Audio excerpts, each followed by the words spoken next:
딸이 입사한 지 6개월쯤 지났을 무렵 딸이 평소보다 들뜬 표정으로 집에 들어왔어요. 평소보다 화장도 신경 쓴 모습이 눈에 띄었습니다. 엄마, 저 오늘 조금 늦게 들어왔죠? 사실은 누구를 좀 만났어요. 누구? 혹시 남자친구야? 어떻게 아셨어요? 어머, 우리 딸한테 마음이 있었나 보네. 어떤 사람인데? 딸의 얼굴이 살짝 붉어지며 미소를 감추지 못했죠. 처음 보는 모습에 저도 덩달아 설렜습니다. 정말 자상하고 세심한 분이에요.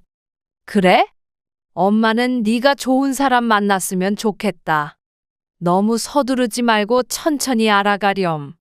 사실 벌써 3달째 만나고 있어요.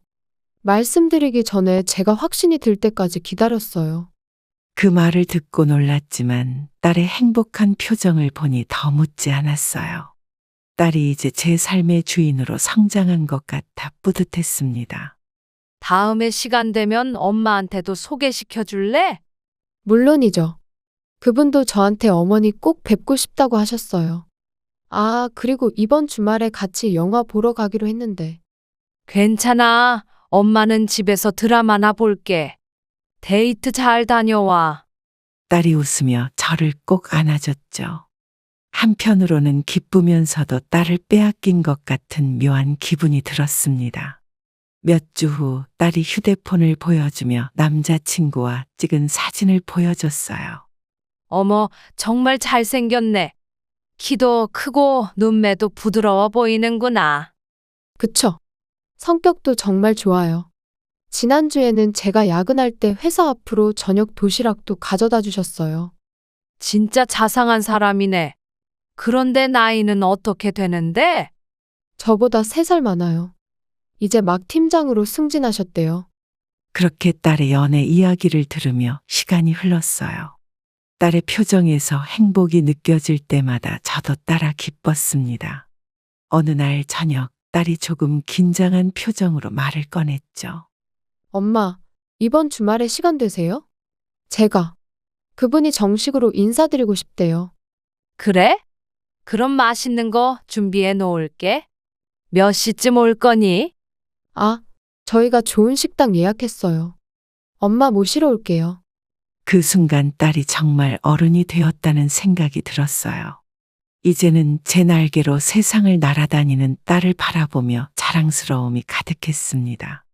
주말 저녁 딸이 소개해준 고급 레스토랑에서 처음으로 딸의 남자친구를 만났습니다.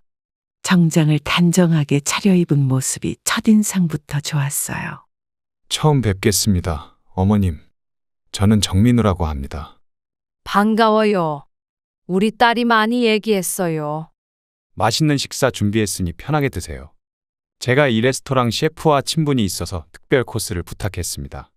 어머, 고맙네요. 근데 여기 굉장히 고급스러운 곳 같은데. 남자친구가 와인을 주문하며 웨이터와 자연스럽게 영어로 대화하는 모습을 보고 놀랐습니다. 딸은 제 눈치를 살피며 미소 지었죠. 어머님 괜찮으세요? 음식이 입맛에 맞으시나요? 네, 정말 맛있어요. 근데 민우 씨는 외국에서 공부했나요? 네. 학부는 서울대에서 마치고 MBA는 미국에서 했어요. 지금은 저희 가족 회사에서 일하고 있습니다. 그 말의 순간 귀가 번쩍 뜨였어요. 가족 회사라는 단어가 평범하게 들리지 않았습니다. 가족 회사요? 어떤 사업을 하시나요? 아버지께서 대기업을 운영하고 계세요. 제가 그룹 내 신사업부를 맡고 있습니다. 순간 숨이 멈춘 것 같았어요. 그 유명한. 네, 맞습니다. 하지만 저는 그냥 평범한 회사원으로 시작했고 지금도 여전히 배우는 중이에요. 식사를 마친 후 딸이 화장실에 간 사이 민우 씨가 조심스럽게 말을 꺼냈어요. 어머님, 한 가지 솔직하게 말씀드리고 싶은 게 있어요. 제 집안 배경 때문에 혹시 부담스러우실까 걱정됩니다. 솔직히 좀 놀랐어요. 우리 딸이 그런 이야기는 안 했거든요. 수민이가 그런 부분은 중요하게 생각하지 않아서 그랬을 거예요. 저도 처음엔 말하기 망설였는데 어머님께 투명하게 말씀드리는 게 예의라고 생각했습니다. 딸이 돌아오고 집으로 돌아가는 차 안에서 저는 복잡한 생각에 잠겼습니다. 딸이 조심스럽게 물었어요. 엄마, 민우 오빠 어땠어요? 사람은 좋아 보이네. 근데 솔직히 말하면 집안 차이가 너무 크지 않을까 걱정되는구나. 엄마, 저도 처음엔 그게 부담스러웠어요. 하지만 민우 오빠는 진짜 그런 거 신경 안 써요. 저를 있는 그대로 봐주는 것 같아요. 그래도 걱정되는 건 어쩔 수 없네. 그 집안에서 네가 편하게 지낼 수 있을지. 엄마, 믿어주세요. 민우 오빠는 정말 다른 사람이에요. 지위나 돈보다 사람을 보는 분이라서 제가 더 좋아하는 거예요.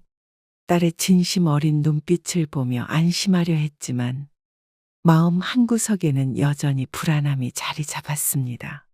우리와는 너무 다른 세계의 사람들과 딸이 과연 행복할 수 있을지 그 생각이 쉽게 떠나지 않았어요. 민우와 교제한 지 3개월쯤 되었을 때 딸이 초조한 표정으로 집에 들어왔어요. 예비 시부모님을 만나게 되었다며 무슨 옷을 입어야 할지 저에게 물었습니다. 엄마, 어떤 옷이 좋을까요? 너무 꾸미면 부담스러울 것 같고, 평범하게 입으면 신뢰가 될 것 같고. 편한 옷 입으면 되지. 뭐가 그렇게 걱정돼? 민우 오빠 부모님이 좀 격식을 중요하게 생각하신대요. 첫인상이 중요하다고 하던데. 저도 덩달아 긴장됐죠. 주말에 대한그룹 회장 부부를 만난다고 생각하니 숨이 막혔습니다. 다행히 민우가 직접 찾아와 저희를 모시러 왔어요. 고급 승용차에 올라타니 마치 다른 세계로 들어가는 기분이었습니다. 많이 긴장되시죠? 걱정 마세요. 부모님이 기다리고 계세요. 우리 같은 사람들이 가도 괜찮을까? 어머님, 그런 말씀 마세요. 수민이 어머님을 만나 뵙는 것은 저희 부모님께도 영광입니다. 그의 말에도 불구하고 불안감은 떨치기 어려웠어요. 그들의 대저택에 도착했을 때 저는 그저 입구만 봐도 압도되었습니다. 어서 오세요. 마침내 뵙게 되네요. 민우의 어머니는 단아한 한복 차림으로 저희를 맞이했어요. 겉으로는 친절했지만 그 눈빛에서 무언가 평가하는 듯한 느낌이 들었습니다. 초면에 죄송합니다.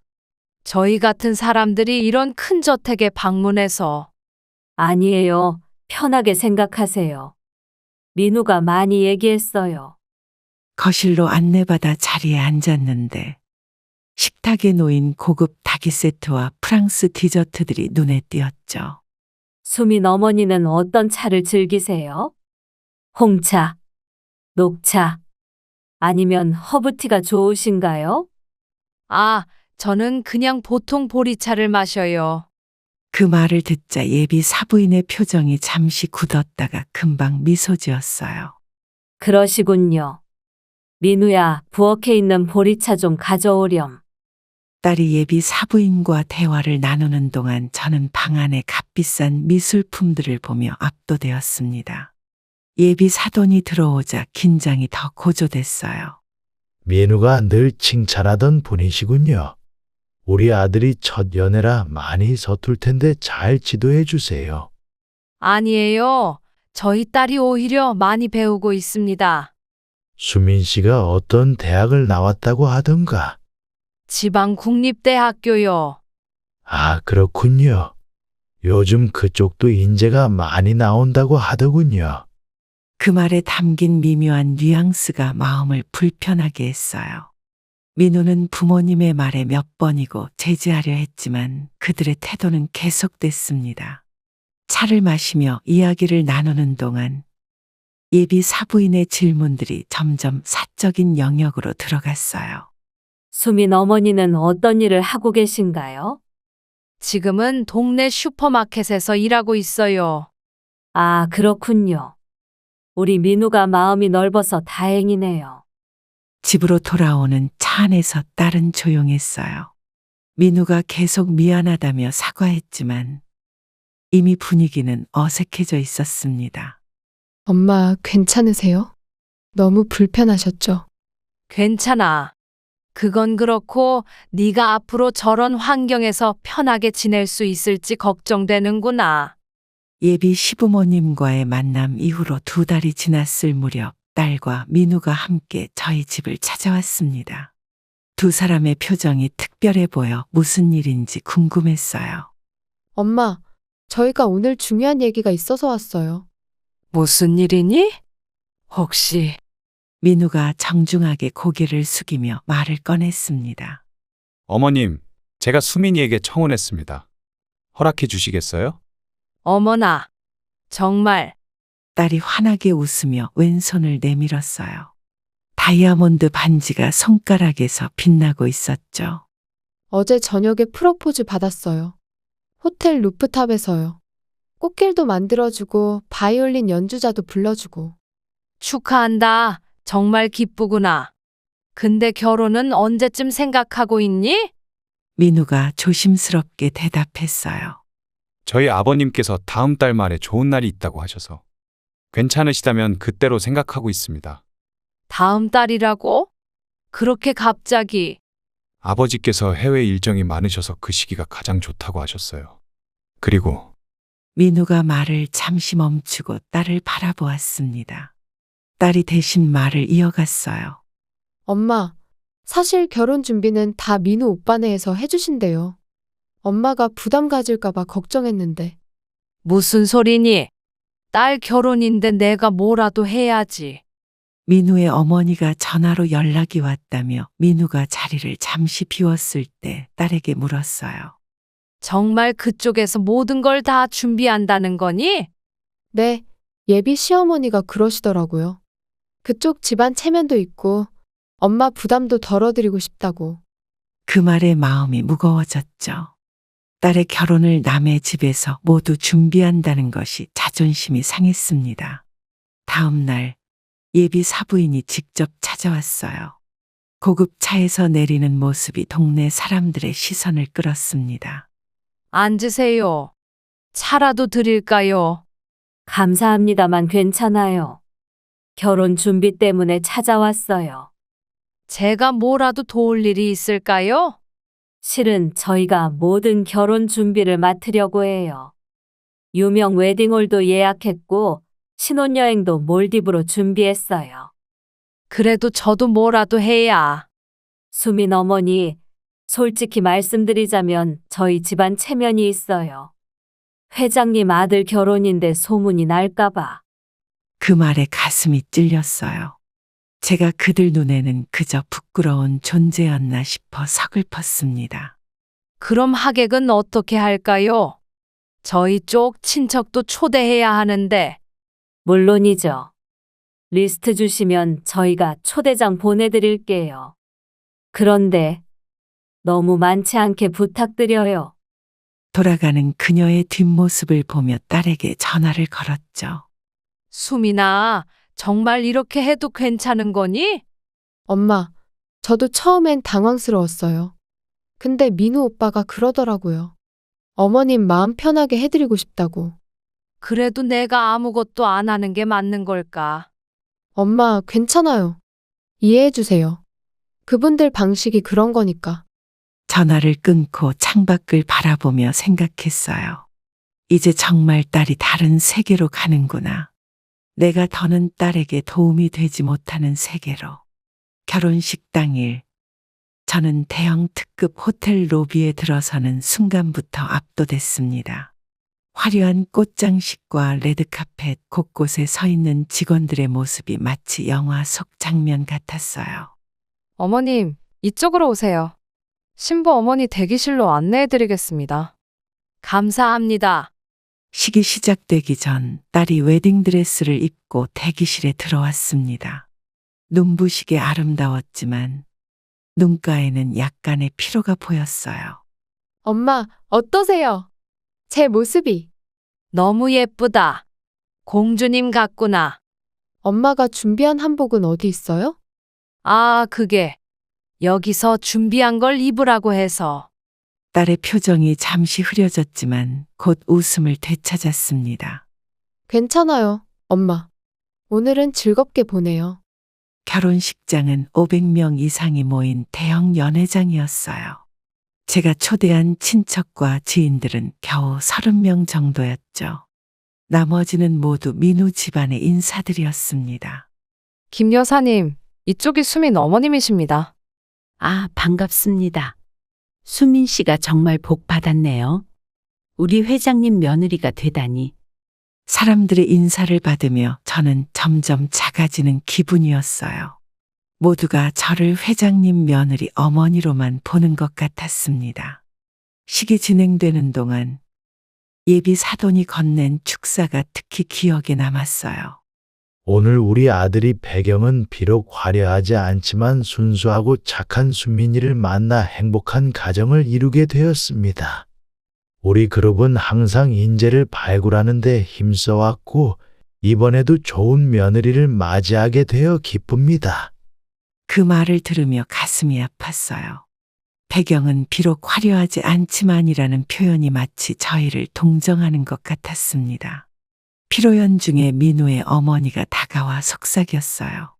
수민 어머니, 이따가 우리 집안 중요한 손님들께 인사드릴 때는 가급적 말을 많이 하지 마세요. 궁금해하시면 감사합니다라고만 답하시면 돼요. 네? 그게 무슨... 우리 집안 체면이 있으니까요. 이해해 주세요. 딸이 신혼여행에서 돌아온 지 한 달쯤 지났을 때 민우의 어머니가 갑자기 저를 만나자고 연락했어요.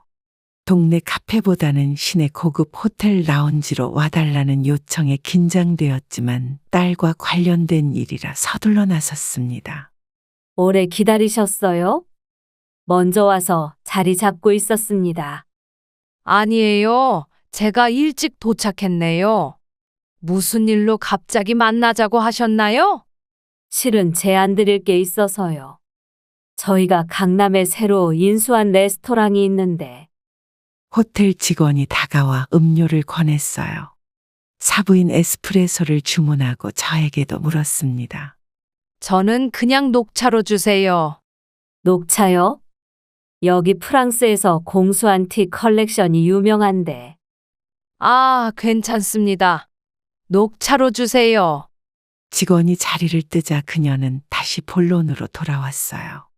그 레스토랑을 어머님께서 관리해 주셨으면 해요. 월급도 넉넉히 드리고 매달 용돈도 따로 챙겨 드릴게요. 저더러 레스토랑을 관리하라고요? 전 그런 경험이 없는데. 실무는 다 직원들이 할 거예요. 어머님은 가끔 들러서 체크만 해주시면 됩니다. 그 말에 의아했지만 그녀의 표정을 보니 진심인 것 같았어요. 그래도 뭔가 이상한 느낌이 들었습니다. 왜 갑자기 이런 제안을 하시는 거죠? 앞으로 가족인데 서로 도와야죠. 그리고 솔직히 말씀드리자면 외부에서 어머님이 슈퍼마켓에서 일한다는 소문이 나면 저희 집안 체면에 좋지 않거든요. 그 말을 듣는 순간 가슴이 철렁 내려앉았어요. 결국 체면 문제였습니다. 그런 일이라면 제가 일을 그만두면 되지 않을까요? 굳이 레스토랑을. 그러면 뭐하고 지내실 건가요? 용돈이 필요하실 텐데. 저희가 매달 생활비를 드리는 것보다 이렇게 명목이 있는 게 어머님 자존심도 지키실 수 있잖아요. 말투는 부드러웠지만 그 속에 담긴 의미는 분명했습니다. 저를 그들 체면에 맞게 관리하려는 것이었죠. 생각해 볼게요. 갑작스러운 제안이라. 너무 오래 고민하지 마세요. 이번 주말까지 답변 주시면 됩니다. 집으로 돌아오는 길에 딸에게 전화를 걸었어요. 이 일을 어떻게 생각하는지 물어보고 싶었습니다. 수민아, 오늘 사부인을 만났어. 네? 어머님이요? 무슨 일로요? 레스토랑 하나를 내가 관리하라는데. 네 생각은 어때? 아, 그거요? 어제 저녁에 잠깐 언급하셨어요.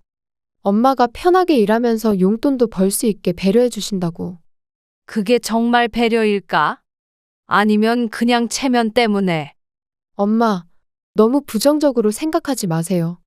어머님이 엄마를 위해서 신경 써주시는 거예요. 딸의 말을 들으며 한숨이 나왔어요. 이미 딸은 그 집안의 일원이 되어가고 있었고 저와의 관점 차이가 느껴졌습니다. 알았어. 내가 다시 생각해 볼게. 전화를 끊고 창밖을 바라보며 생각했어요. 이 제안을 받아들이면 경제적으로는 편할지 모르지만 그들의 통제 아래 들어가는 건 아닐까.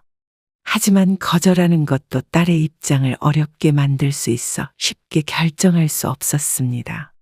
딸의 결혼 후 석 달이 지난 어느 날 문득 딸이 보고 싶어 전화를 걸었습니다. 평소보다 통화 연결이 오래 걸렸고 딸의 목소리에서 활기가 느껴지지 않았어요. 수민아, 잘 지내. 요새 전화도 뜸하고 보고 싶어서. 네, 엄마. 그냥 좀 바빠서요. 민우 오빠 회사 일 때문에 행사가 많아서. 목소리가 왜 그렇게 피곤해 보이니? 많이 힘들어. 아니에요. 그냥 어제 늦게 잤어요. 걱정하지 마세요. 딸의 대답이 썩 믿기지 않았지만 더 캐묻지 않았습니다. 대신 주말에 만나자고 제안했어요. 이번 주말에 시간 있니? 오랜만에 같이 밥이라도 먹자. 주말에는 시어머니와 약속이 있어요. 다음에 시간 될 때 연락드릴게요. 전화를 끊고 나서도 마음이 계속 불편했죠. 예전 같으면 무슨 일이 있어도 시간을 내서 만났을 텐데 이제는 상황이 달라진 듯 했습니다. 며칠 후 동네 마트에서 장을 보던 중 우연히 민우의 대학 동창이라는 사람을 만났어요. 그는 저를 알아보고 먼저 인사를 건넸습니다. 아, 수민 어머님 맞으시죠? 저는 민우 대학 친구 현석이라고 합니다. 네, 반갑습니다. 민우랑 아직도 자주 만나나요? 예전만큼은 아니에요. 결혼하고 나서 많이 바빠졌더라고요. 그런데 수민이 잘 지내나요? 그의 표정에서 뭔가 걱정스러운 기색이 느껴졌어요. 잘 지내는 것 같은데 무슨 일 있나요? 아, 별건 아니에요. 그냥 지난번에 잠깐 봤을 때 좀 변한 것 같아서요. 예전에 항상 밝고 활기찼는데 그의 말에 불안감이 더 커졌습니다. 집에 돌아와 딸에게 다시 전화를 걸었지만 연결되지 않았어요. 문자를 보냈는데 간단한 답장만 왔습니다. 지금 회의 중이에요. 나중에 연락드릴게요. 하지만 그 나중에라는 시간은 오지 않았죠. 일주일이 지나도 딸에게서 연락이 없어 결국 직접 찾아가기로 결심했습니다. 딸의 아파트 현관에 도착해 초인종을 누르자 가정부로 보이는 중년 여성이 문을 열었어요. 누구세요? 저는 수민이 엄마인데요. 딸을 좀 만나러 왔어요. 아, 사모님은 지금 계시지 않습니다. 오후에 돌아오실 거예요. 그럼 기다릴게요. 안에서 기다려도 될까요? 가정부는 잠시 망설이더니 저를 거실로 안내했습니다. 집안은 완벽하게 정돈되어 있었지만 왠지 사람 사는 따뜻함이 느껴지지 않았어요. 사모님이 언제 돌아오실지 정확한 시간은 모르겠습니다. 차라도 드실래요? 네, 감사합니다. 차를 마시며 기다리는 동안 딸의 사진을 찾아봤지만 거실에는 딸과 민우의 웨딩 사진 외에는 개인적인 사진이 보이지 않았습니다. 마치 전시장처럼 느껴지는 공간이었어요. 2시간을 기다렸지만 딸은 돌아오지 않았고 결국 저는 메모를 남기고 자리를 떴습니다. 집으로 돌아오는 길에 딸에게서 전화가 왔어요. 엄마, 우리 집에 오셨다고요? 죄송해요. 미리 연락드렸어야 했는데. 괜찮아. 그냥 보고 싶어서 갔던 거야. 너 요새 많이 바쁘구나. 네. 다음에는 꼭 시간 내서 만나요. 전화를 끊고 나니 눈물이 흘렀습니다.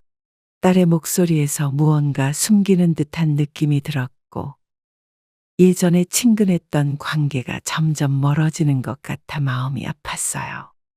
딸의 결혼 6개월째 더 이상 불안감을 참을 수 없어 기차를 타고 서울로 향했습니다.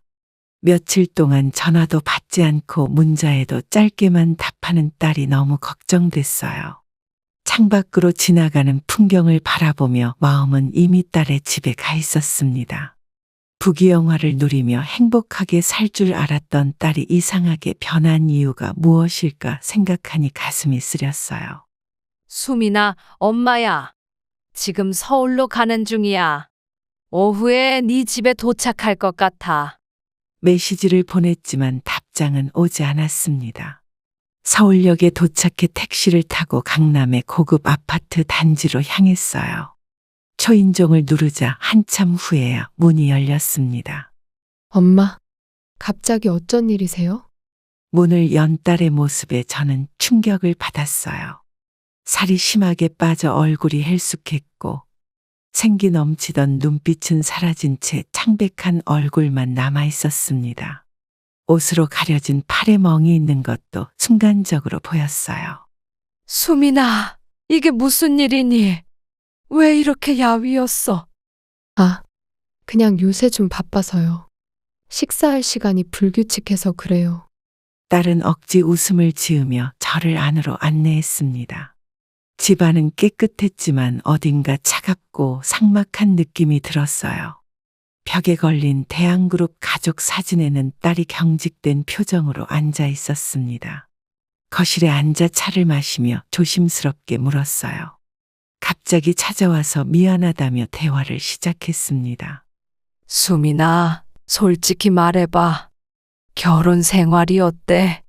뭔가 힘든 일 있는 거 아니니? 괜찮아요, 엄마. 그냥 적응하느라 조금 힘든 것뿐이에요. 딸의 손이 미세하게 떨리는 것을 발견했습니다. 그리고 집안 곳곳에 CCTV가 설치되어 있는 것도 눈에 들어왔어요. 무언가 심상치 않은 분위기였습니다. 그런데 집에 CCTV가 왜 이렇게 많이 있니? 아, 그게 보안 때문에요. 귀중품이 많아서. 딸의 말투에서 불안함이 느껴졌어요. 무슨 말을 해도 눈치를 살피는 듯한 모습이 안쓰러웠습니다. 주방으로 향하던 딸이 갑자기 발을 헛디뎌 넘어질 뻔했어요. 괜찮아? 어디 아픈 거 아니니? 아니에요. 그냥 좀 어지러워서. 딸을 부축해 소파에 앉히고 물을 가져다 주었습니다. 그때 딸의 소매가 살짝 올라가면서 팔에 있는 멍이 더 선명하게 보였어요. 저도 모르게 손이 멈췄습니다. 이 멍은 어떻게 된 거야? 딸은 급하게 소매를 내리며 변명했어요. 아, 그냥 부딪혔어요. 요새 자주 어지러워서. 저는 더 참을 수 없어 딸의 손을 꼭 잡았습니다. 눈물이 맺히는 걸 간신히 참으며 물었어요. 수민아, 제발 엄마한테 사실대로 말해줘. 무슨 일이 있는 거니? 딸은 뭔가 말하려다가 갑자기 현관 소리가 들리자 표정이 굳었습니다. 사부인이 들어오는 소리가 들렸어요. 수민아, 누구 왔니? 아, 어머님. 그녀의 표정이 순간 당황했다가 곧 미소를 지었습니다. 하지만 그 미소가 진심으로 느껴지지 않았어요. 어머님, 미리 연락도 없이 오셨네요. 사부인이 저를 보자마자 표정이 굳어졌습니다. 억지 미소를 지으며 거실로 들어온 그녀는 딸에게 차가운 눈빛을 던졌어요. 딸은 그 시선에 움츠러들며 고개를 숙였습니다. 그 순간 무언가 이상하다는 직감이 들었어요. 딸과 사부인 사이에 팽팽한 긴장감이 방 안에 가득했습니다. 어머님, 갑자기 방문하셨네요. 미리 연락 주셨으면 좋았을 텐데. 딸이 걱정돼서 그냥 왔어요. 수민이가 전화도 잘 안 받고. 아, 그랬군요. 우리 수민이가 요즘 집안일 배우느라 바빠서 그랬을 거예요. 사부인 말투는 친절했지만 눈빛은 차가웠어요. 딸은 계속 고개를 숙인 채 손을 떨고 있었습니다. 저는 무언가 심각한 문제가 있다는 확신이 들었어요. 그나저나 수민이가 어머님께 뭔가 이야기했나요? 이 질문에 저는 당황했지만 딸을 위해 침착함을 유지했습니다. 딸이 저를 향해 간절한 눈빛을 보냈어요. 그 눈빛에서 제발 아무 말도 하지 말아 달라는 메시지를 읽을 수 있었습니다. 아니요, 특별한 얘기는 없었어요. 그냥 잘 지내고 있다고만 하던데요. 그래요? 다행이네요. 우리 집안은 비밀 유지가 중요하거든요. 사부인은 미소를 지으며 딸에게 다가갔어요. 딸의 어깨를 겉으로는 부드럽게 보이지만 실제로는 강하게 붙잡았습니다. 딸의 표정이 순간 일그러지는 것을 보고 제 심장이 쿵 내려앉았어요.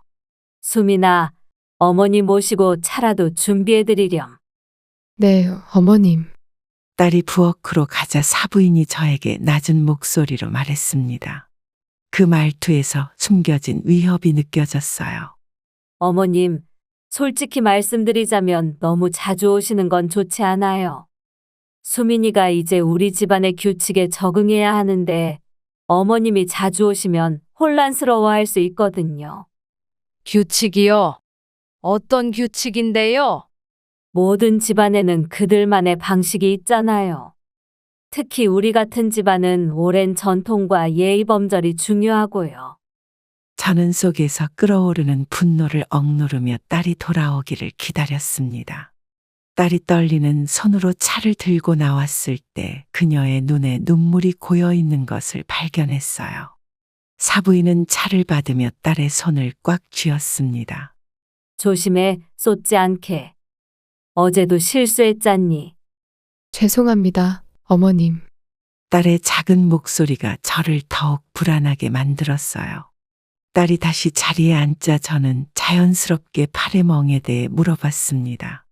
수민아, 아까 팔에 있던 멍은 괜찮니?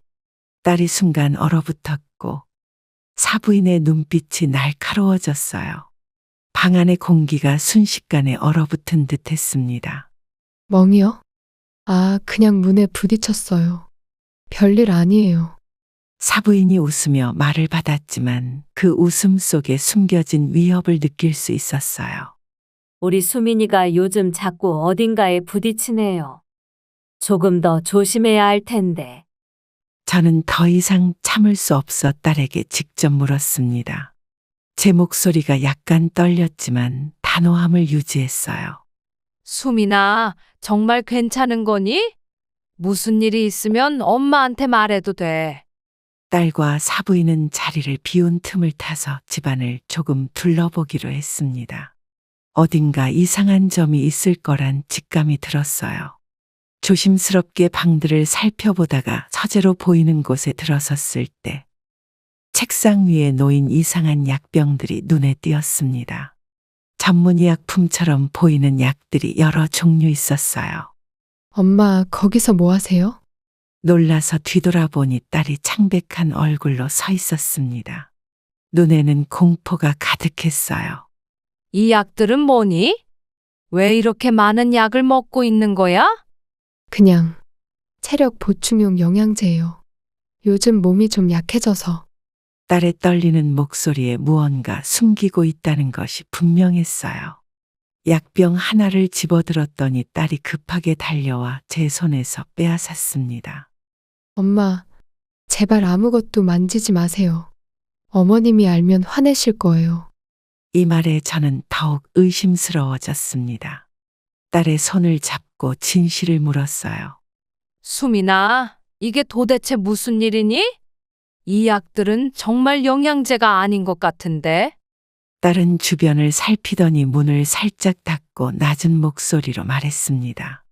그 순간 처음으로 딸의 방어막이 무너졌어요. 엄마, 사실은 시어머님이 아들을 꼭 낳아야 한다면서 이 약들을 먹으라고 강요해요. 매일 아침 저녁으로 챙겨주시는데 먹고 나면 속이 너무 쓰리고 어지러워요. 그 말을 듣는 순간 저는 충격을 받았어요. 딸의 창백한 얼굴과 야윈 몸이 모두 이 때문이었다니. 그게 무슨 약인데? 의사 처방받은 거니? 모르겠어요. 중국에서 가져온 한약 같은 것도 있고 어떤 건 병원에서 처방받은 것 같기도 하고. 딸이 옷장 깊숙한 곳에서 노트를 꺼내 보여주었습니다. 그 속에는 날짜별로 복용한 약과 효능이라고 적힌 기록이 있었어요. 매일 아침 기도실에서 가문의 대를 이을 아들을 위한 기도를 하라고 해요. 1시간씩이요. 그리고 매운 음식만 먹으라고 하는데 제 위가 다 상해서 딸의 목소리가 흔들렸어요. 눈물을 참는 모습이 너무 안쓰러웠습니다. 왜 이런 말을 진작 하지 않았니? 집안의 일은 절대 밖으로 새어나가면 안 된대요. 그리고 민우 오빠도 아들을 원해서. 그 순간 서재 문이 열리고 사부인이 들어왔습니다. 우리를 보자마자 표정이 확 굳어졌어요. 여기서 뭐 하는 거죠?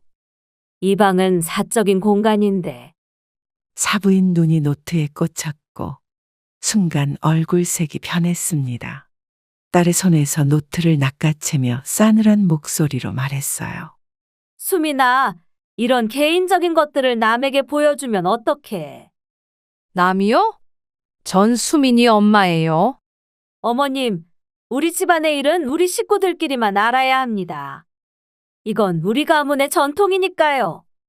사부인 말투에서 명백한 위협이 느껴졌어요. 딸은 고개를 푹 숙이고 떨고 있었습니다. 약을 둘러싼 대치 상황이 계속되자 딸이 갑자기 어지러움을 호소하며 소파에 주저앉았습니다. 얼굴이 하얗게 질려 있는 모습에 저는 놀라서 다가갔어요. 그 순간 마침 귀가한 민우가 현관문을 열고 들어왔습니다. 방 안에 긴장된 공기를 느꼈는지 표정이 굳어졌어요. 무슨 일이에요? 장모님, 왜 갑자기 오셨어요? 사위, 수민이 건강이 많이 안 좋아 보여서 걱정이 됐어요. 아, 그렇군요. 저희가 잘 돌보고 있으니 너무 걱정 마세요. 민우는 경직된 표정으로 어머니를 향해 고개를 숙였어요. 그의 어머니가 무언가 눈짓을 하자 민우는 즉시 딸에게 다가가 부축했습니다. 여보, 약 먹을 시간이야. 침실로 가자. 잠깐만요. 수민이가 도대체 왜 이렇게 많은 약을 먹어야 하는 거예요? 제 질문에 방안이 순간 얼어붙었어요. 민우가 침착하게 대답했지만 그의 눈에는 불안감이 서려 있었습니다. 그냥 영양제와 체력 보충용 약이에요. 회사 일로 스트레스를 많이 받아서. 정말 그뿐인가요? 딸이 이렇게 야위고 안색이 안 좋은데? 사부인이 끼어들었어요. 그녀의 목소리는 부드럽지만 단호했습니다. 어머님, 우리 집안은 대대로 내려오는 가문의 건강관리법이 있어요. 수민이도 그 방법을 따르고 있을 뿐이죠. 민우가 조심스럽게 약봉지를 들고 있는 것이 보였어요. 그 안에는 일반 약국에서 구할 수 없는 듯한 약들이 가득했습니다. 그런데 이 약들은 다 뭐예요? 의사 처방을 받은 건가요? 물론이죠. 모두 저희 가문 주치의가 처방한 약입니다. 사부인은 대답했지만 저는 그 말이 진실인지 의심스러웠어요. 딸은 계속 창백한 얼굴로 남편에게 기대어 있었습니다. 수민아, 네가 직접 말해봐. 이 약들을 정말 먹고 싶어서 먹는 거니? 딸이 잠시 남편과 사부인을 바라보았어요. 그들의 눈빛에는 분명 경고가 담겨 있었습니다. 딸은 힘겹게 입을 열었어요. 엄마, 저는 괜찮아요. 그냥 아들을 빨리 가져야 해서. 아들, 그게 무슨 말이니? 민우가 개입했어요. 그의 목소리에는 미묘한 위협이 담겨 있었습니다. 장모님, 저희 집안은 대를 이을 아들이 필요합니다. 저희 회사 미래를 위해서죠. 그렇다고 이렇게 딸의 건강을 해치면서까지 강요해야 한다는 말인가요? 사부인의 표정이 굳어졌어요. 그녀는 말투를 바꾸어 더욱 단호하게 말했습니다. 어머님, 이건 우리 집안의 방식입니다. 수민이도 이 집안의 며느리가 된 이상 따라야 할 의무가 있어요. 그 순간 딸이 갑자기 고통스러운 표정을 지으며 배를 움켜쥐었어요. 얼굴이 파랗게 질리며 소파에서 미끄러지듯 쓰러졌습니다. 수민아, 괜찮니? 긴급히 병원으로 향하는 차 안에서 딸의 손을 꼭 잡고 있었습니다. 민우는 운전에 집중하며 굳은 표정이었고 뒷자리에 앉은 사부인은 계속 전화 통화를 하고 있었어요. 병원에 도착하자마자 의료진이 달려와 딸을 응급실로 데려갔습니다. 대기실에서 초조하게 기다리는 동안 제 마음은 불안으로 가득 찼어요. 도대체 왜 이렇게 된 거죠? 무슨 약을 먹였길래? 장모님, 진정하세요. 의사 선생님이 곧 나오실 거예요. 진정하라고요? 내 딸이 저렇게 쓰러졌는데 어떻게 진정해요?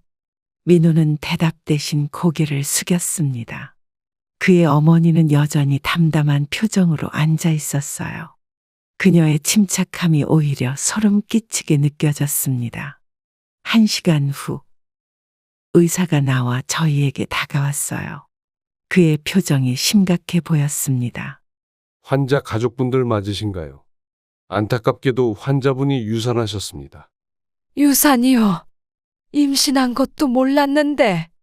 제 눈에서 눈물이 흘러내렸습니다. 딸이 임신 사실도 모른 채 그런 약들을 먹었다니 가슴이 찢어지는 듯 했어요. 사부인의 표정 변화 없이 의사에게 물었습니다. 앞으로 아이를 가질 수 있나요? 다음에는 건강한 아들을 낳을 가능성은요? 그 말에 저는 분노가 치밀어 올랐어요. 손녀가 위험한 상황인데도 오직 아들 생산에만 관심을 보이는 그녀의 태도가 믿기지 않았습니다. 지금 그게 중요합니까? 딸이 위험했다고요. 물론 중요하죠. 우리 가문의 후계자가 필요하니까요.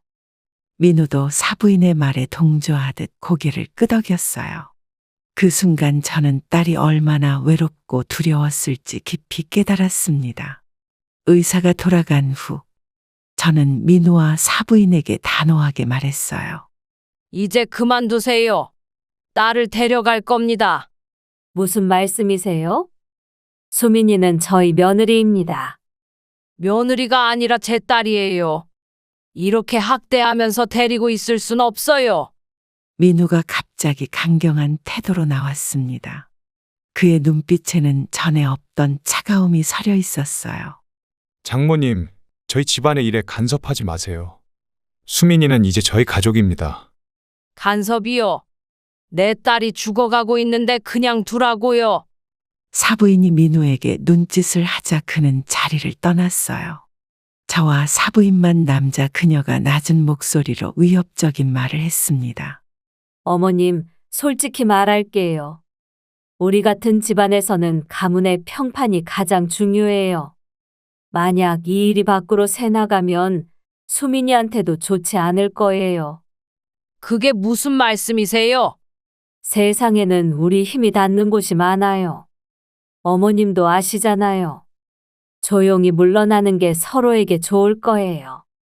그녀의 말은 명백한 협박이었어요. 하지만 저는 이미 결심을 굳혔습니다. 딸을 저 집에 두고 갈 수는 없었으니까요. 전 물러나지 않을 겁니다. 우리 딸을 되찾을 거예요.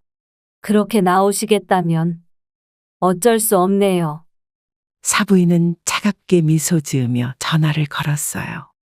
병원 복도에서 2명의 남자가 다가오는 것이 보였습니다. 그들의 눈빛이 심상치 않았어요. 병원을 빠져나와 딸의 상황을 신고하기 위해 경찰서로 향했습니다.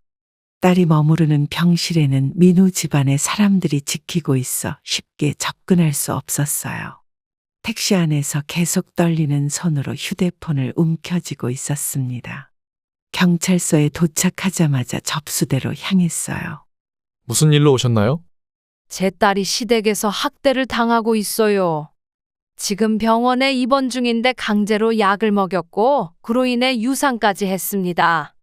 담당 경찰관이 신중한 표정으로 제 말을 듣고 있었어요. 그는 메모를 하며 자세한 상황을 물었습니다. 증거가 있으신가요? 병원 진단서나 약물 검사 결과 같은 것이요. 아직 없어요. 하지만 병원에 가시면 의사에게 확인할 수 있을 거예요.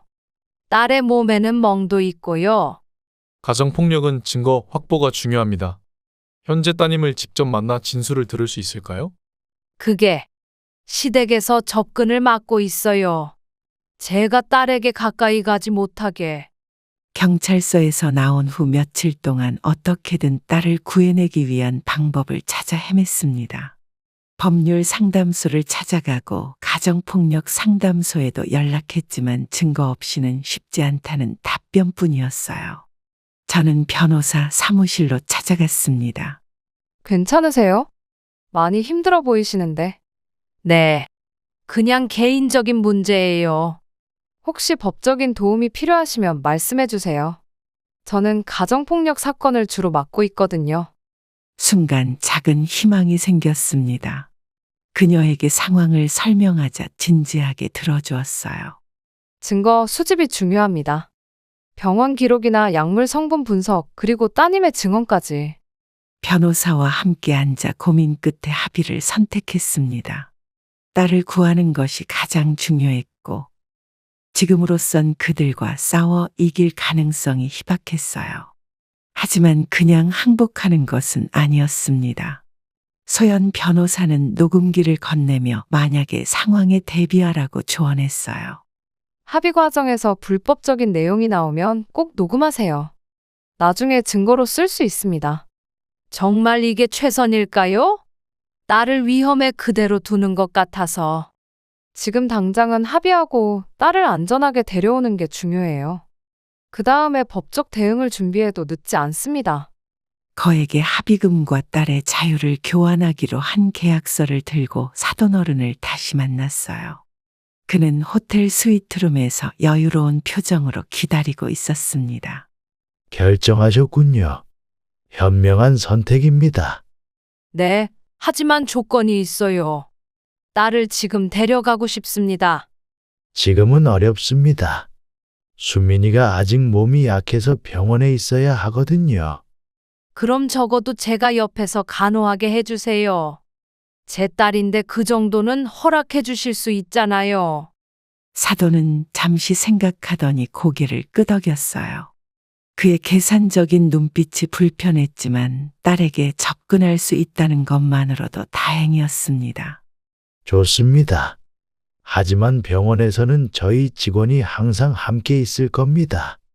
그리고 퇴원 후에는 수민이를 데려가셔도 좋아요. 계약서에 서명하고 병원으로 향했습니다.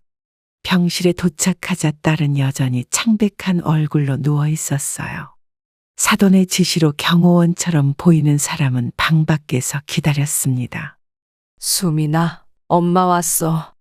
엄마, 정말 보고 싶었어요. 딸의 마른 손을 잡자 눈물이 왈칵 쏟아질 것 같았어요. 그동안 얼마나 힘들었을지 생각하니 가슴이 아팠습니다. 이제 곧 엄마랑 같이 갈 수 있어. 다 합의했어. 정말요? 저 여기서 나갈 수 있어요? 딸의 눈에 희망이 번졌어요. 하지만 이내 불안한 표정으로 주변을 살폈습니다. 민우 오빠나 시어머니는 어디 계세요? 걱정하지 마. 지금은 우리 둘뿐이야. 그제야 딸은 참았던 눈물을 터뜨렸어요. 저는 딸을 조심스럽게 안아주며 등을 쓰다듬었습니다. 엄마, 저 정말 죽을 것 같았어요.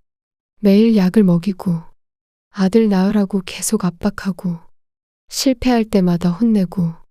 딸의 고백에 분노가 치밀었지만 지금은 차분하게 있어야 했어요.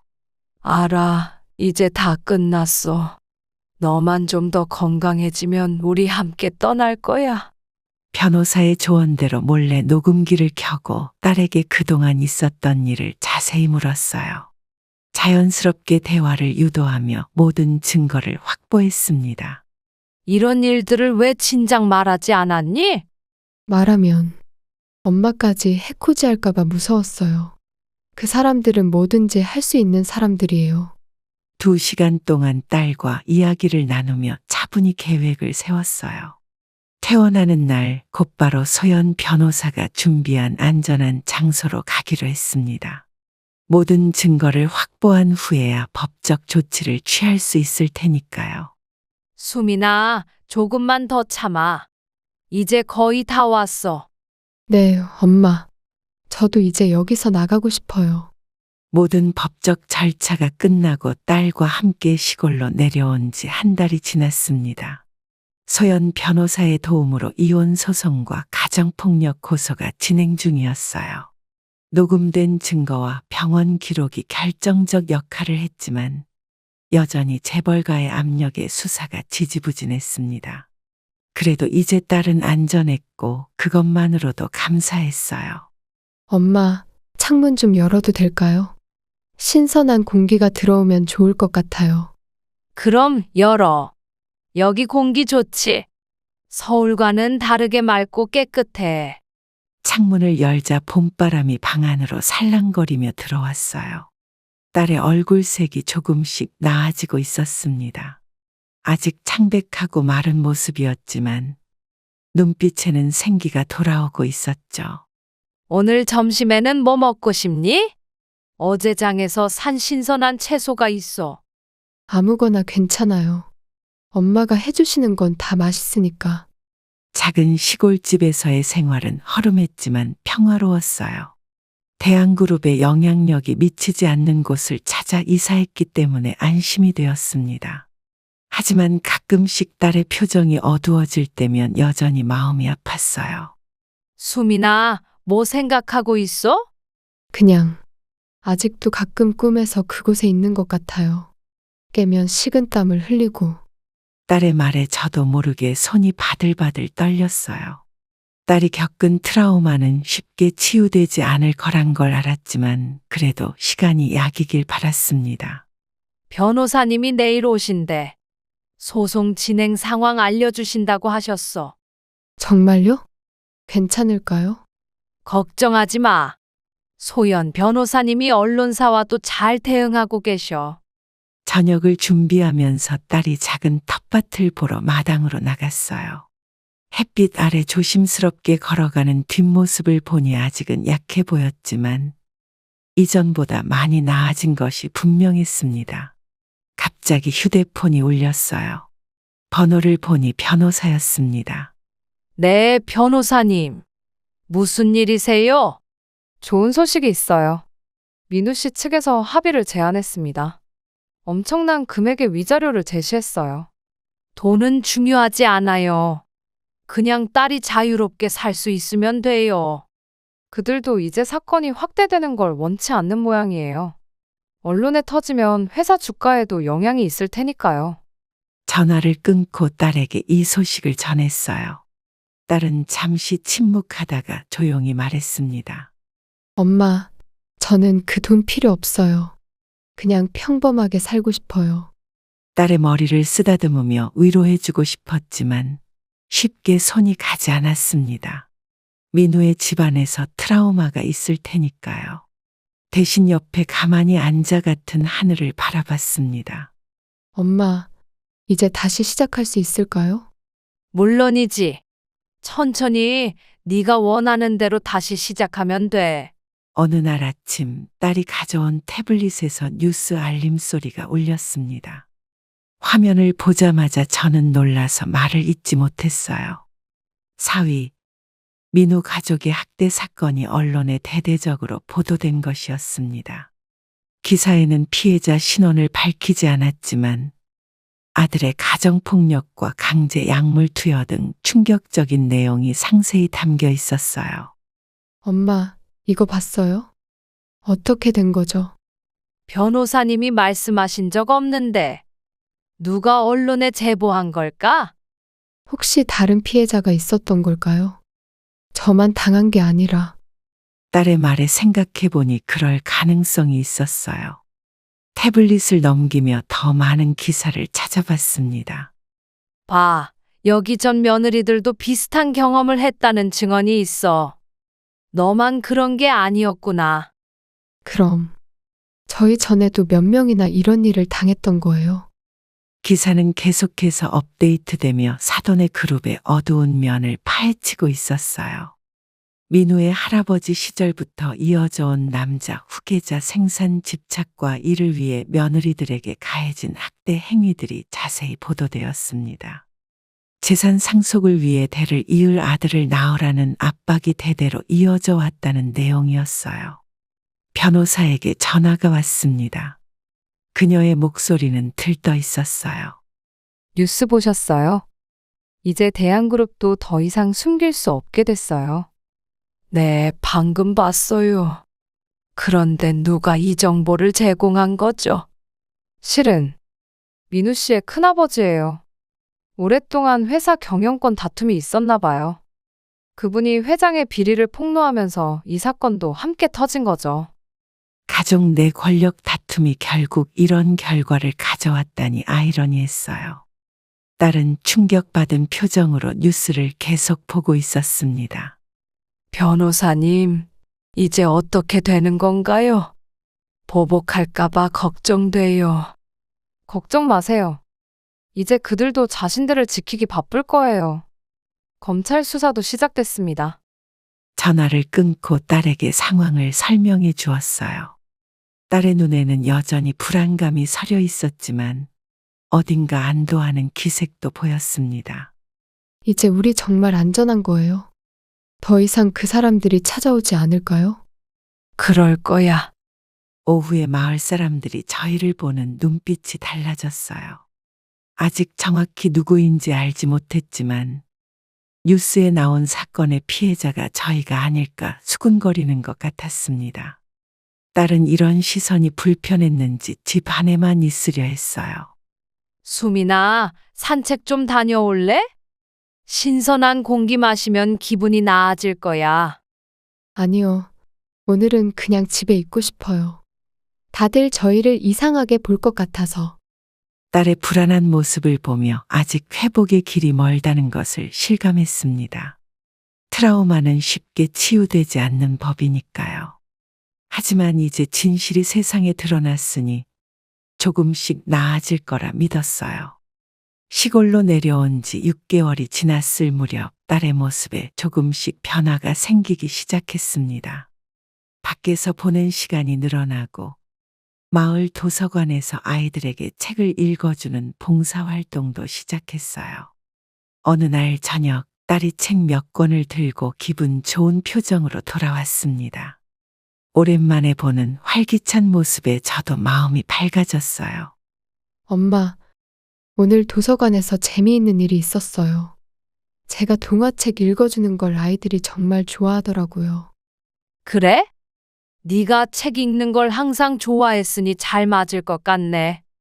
그런데 관장님이 저더러 정식으로 아이들 교육 프로그램 진행해보지 않겠냐고 제안하셨어요. 정말 그거 좋은 기회인데. 딸의 눈빛이 오랜만에 반짝이는 것을 보니 저절로 미소가 지어졌습니다. 병원 정기 검진에서도 몸 상태가 많이 호전되었다는 이야기를 들은 터라 안심이 되었어요. 저녁 식사를 준비하며 딸의 이야기를 계속 들었습니다. 사실 대학 때 교육학 부전공했던 게 이렇게 도움이 될 줄 몰랐어요. 아이들 가르치는 게 생각보다 재미있더라고요. 네가 좋아하는 일을 찾았다니 정말 다행이다. 도서관 일은 어떻게 시작하기로 했어? 일주일에 3번, 오전에만 하기로 했어요. 아직은 제 건강도 완전히 회복된 게 아니니까 조금씩 시작하려고요. 딸의 계획적인 모습에 안도했어요. 딸 스스로 치유의 길을 찾아가는 모습이 대견했습니다. 식사 후 마당 벤치에 나란히 앉아 별을 보며 차를 마셨어요. 딸이 갑자기 조용한 목소리로 말을 꺼냈습니다. 엄마, 요즘 생각해보니까 제가 소중한 걸 많이 배운 것 같아요. 어떤 걸 배웠는데? 돈이나 지위보다 진짜 행복이 뭔지, 그리고 정말 소중한 사람이 누구인지도요. 딸의 말에 저도 모르게 눈물이 고였습니다. 그 고통스러운 시간을 통해 딸이 이런 깨달음을 얻었다니 역설적이지만 감사한 마음이 들었어요. 딸은 제 손을 꼭 잡으며 계속 말했습니다. 앞으로는 제가 좋아하는 일 하면서 소박하게 살 거예요. 그게 저한테는 진짜 행복인 것 같아요. 그래, 네가 행복하다면 그게 엄마한테는 가장 큰 기쁨이야. 머리를 토닥여주자 딸이 어깨에 기대왔어요. 예전처럼 신뢰와 사랑이 느껴지는 순간이었습니다. 그 어떤 고난도 우리의 관계를 망가뜨리지 못했다는 생각에 가슴 깊은 곳에서 따뜻함이 번졌습니다. 행복은 결국 스스로 찾아가는 거야. 외부에서 주어지는 게 아니라. 맞아요. 제가 그 사람이랑 결혼했을 때는 모든 게 완벽해 보였지만 정작 제 마음은 점점 죽어갔던 것 같아요. 딸의 솔직한 고백에 저도 깊은 공감이 됐어요. 화려한 겉모습 뒤에 숨겨진 고통을 딸이 이제는 담담히 말할 수 있다는 것이 놀라웠습니다. 수민아, 엄마는 네가 지금 모습이 정말 자랑스러워. 그 어떤 어려움도 이겨내고 자신만의 길을 찾아가는 네 모습이 너무 아름다워. 그건 다 엄마 덕분이에요. 엄마가 그때 용기 내서 저를 구해주지 않았다면 딸의 눈에 눈물이 고였지만 이번엔 슬픔이 아닌 감사의 눈물이었습니다. 서로를 꼭 안아주며 이 순간의 소중함을 느꼈어요. 우리는 많은 것을 잃었지만 더 소중한 것을 찾았습니다.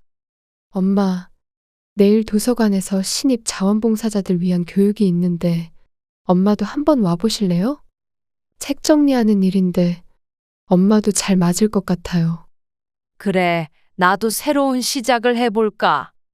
딸처럼 용기 내서